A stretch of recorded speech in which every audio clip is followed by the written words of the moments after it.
So we have all these different ways, avenues that we do our communications.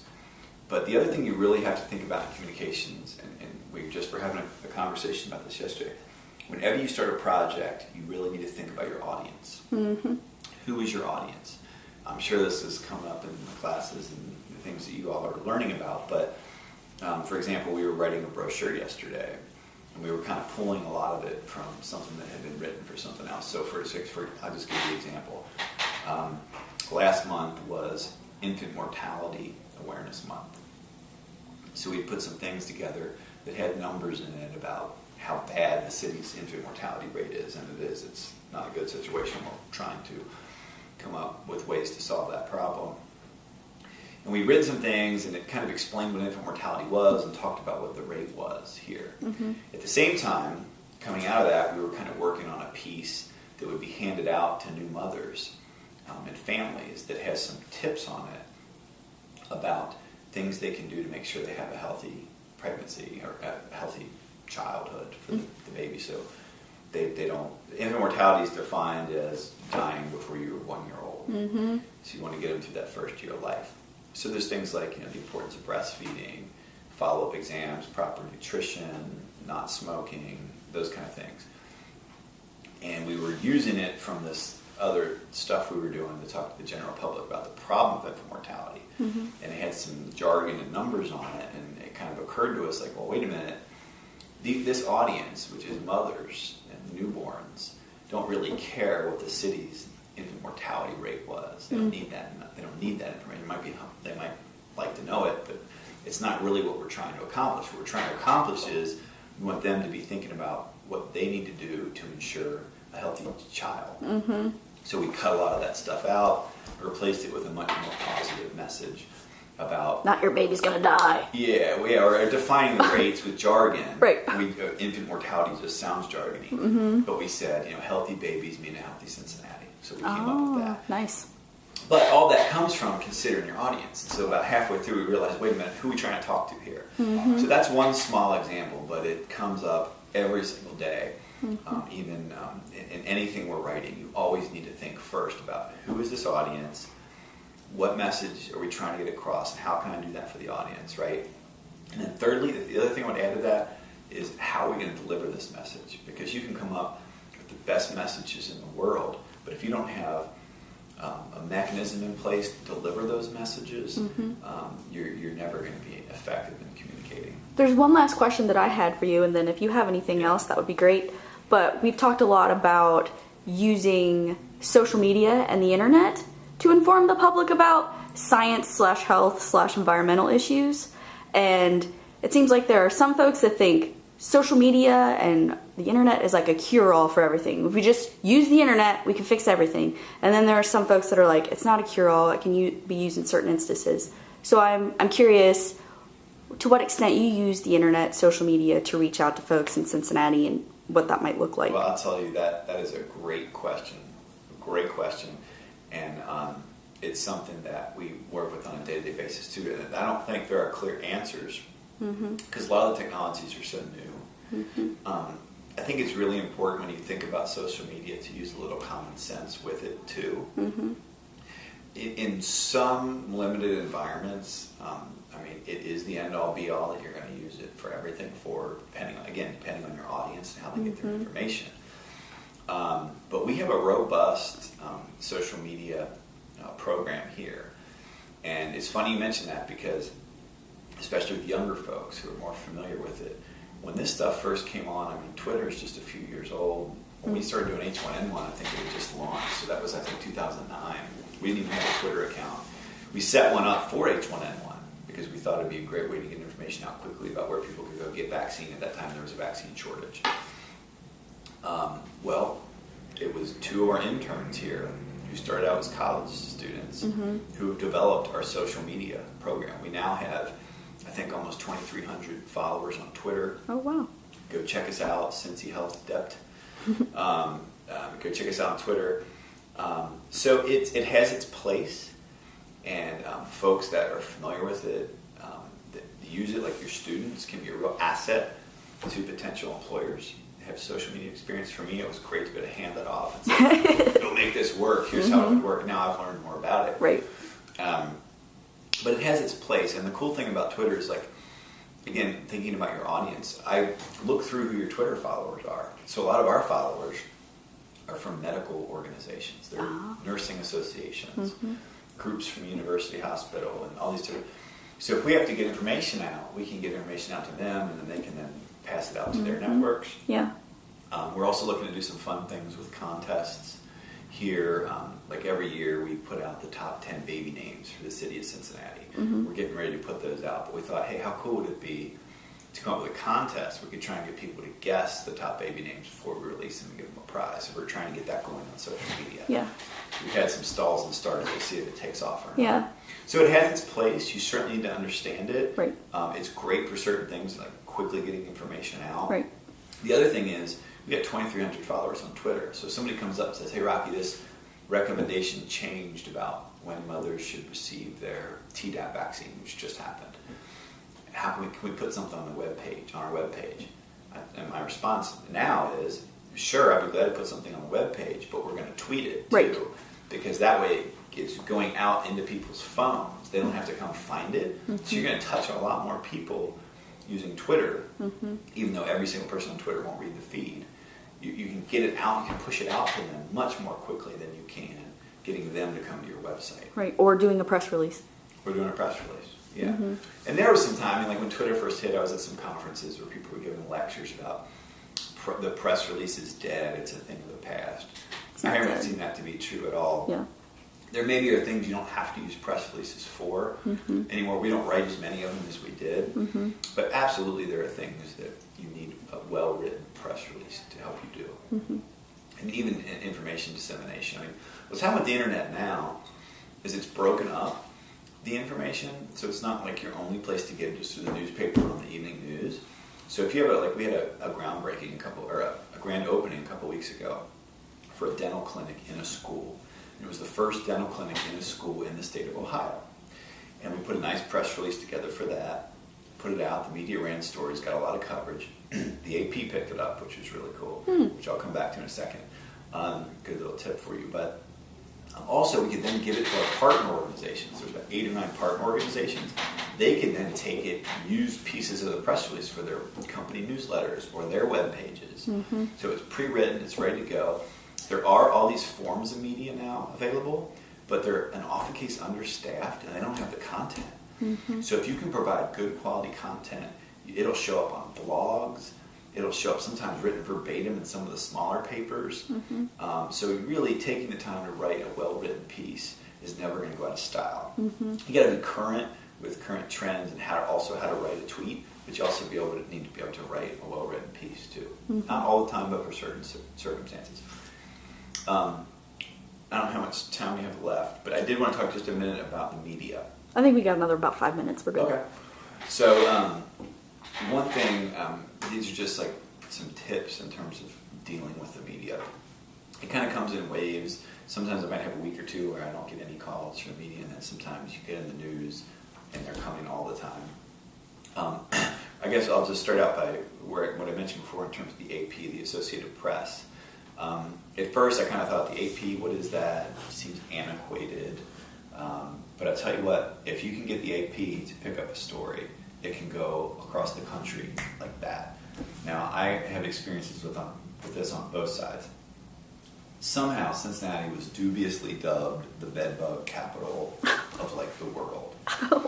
And there's a whole story behind how that happened. The truth of the matter is, we are dealing with bed bugs here in Cincinnati just like every other major city across the country, and the situation is really no worse or better here. I would argue it's better here, but we got organized and started working on it sooner, but some of the initial press about it was bad. Anyway, the AP at one point picked up a piece about that, and it immediately got syndicated in newspapers all over the country.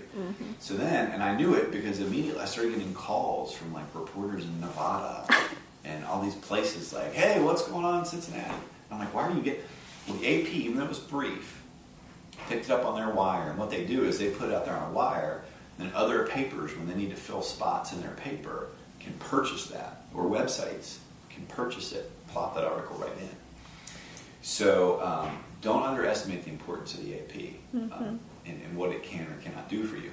The other side of the coin is we had a similar experience, I should share this, with when the Reds first made the playoffs, I think it was 3 years ago. They hadn't made the playoffs in like 14 years. And the state of Ohio also has a no smoking ban, which the health department enforces. Well, during the celebration after the game, some of the players and coaches were in the locker room with cigars in their mouths, smoking cigars. Well, Ohio has a complaint line, so 5 people called the complaint line, and so I started getting calls from reporters wanting to know, was the health department going to enforce this? But people who, I guess, supported, but also people who didn't support the ban, who thought it was stupid trying to cause problems. AP picked that up. So it became this little piece, like at the end of the evening news, like you would see it in like Montana.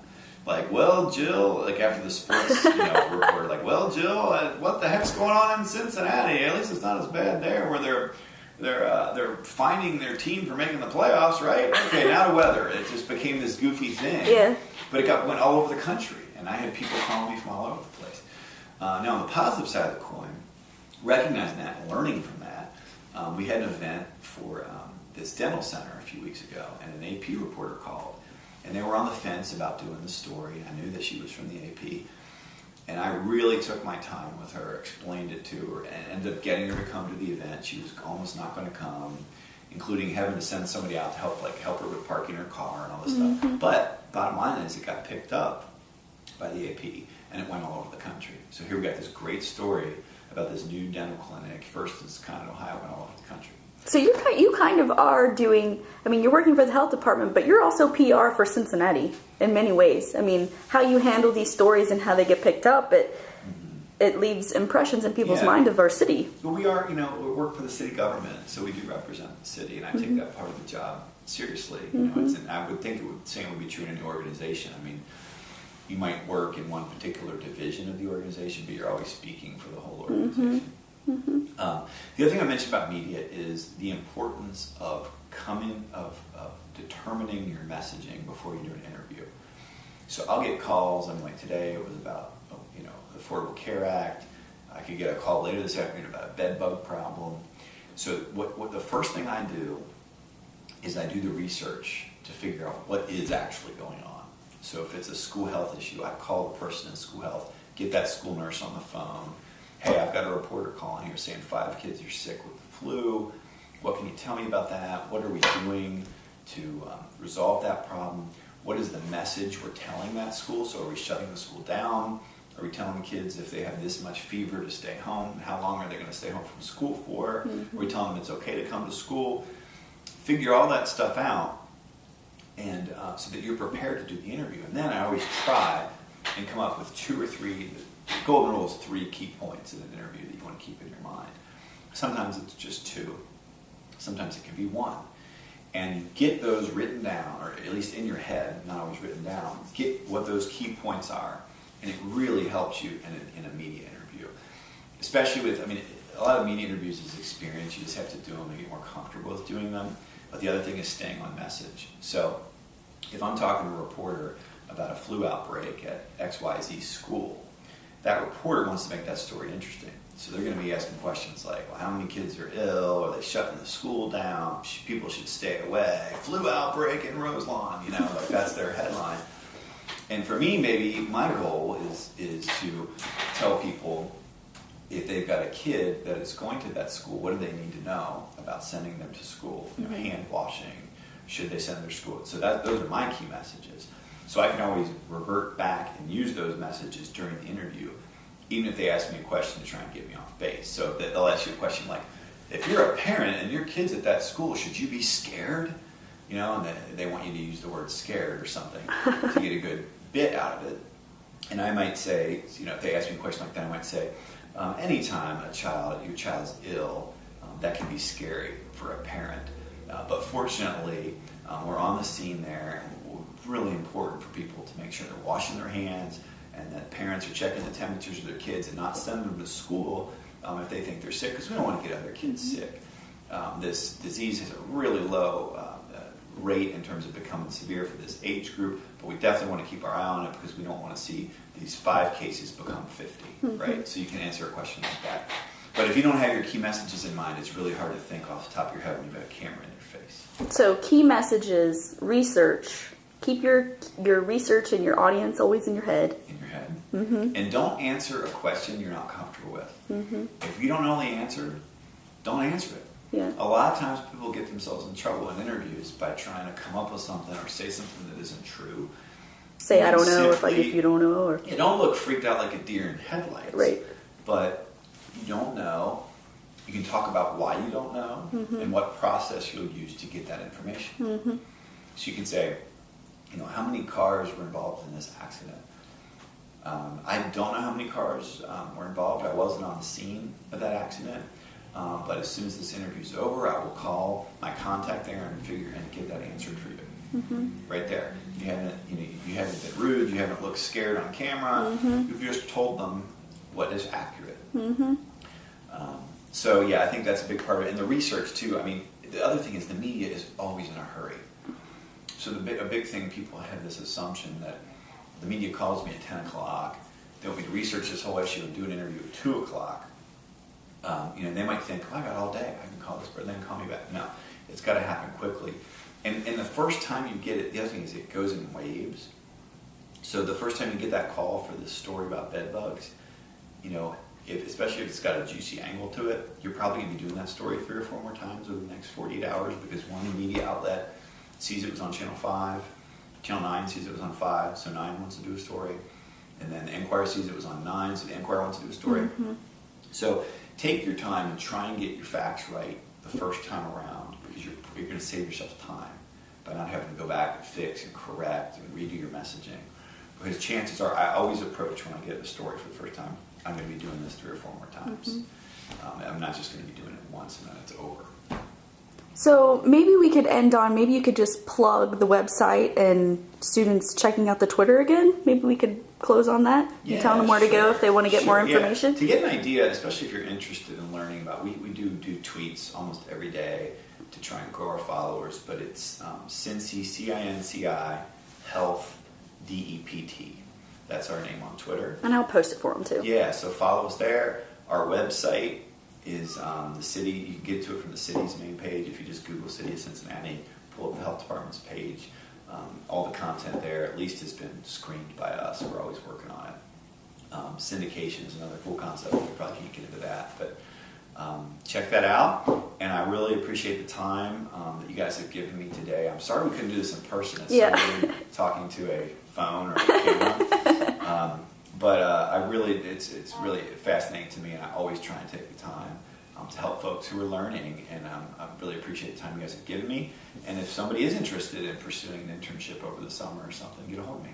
Good luck, everybody. Thank you.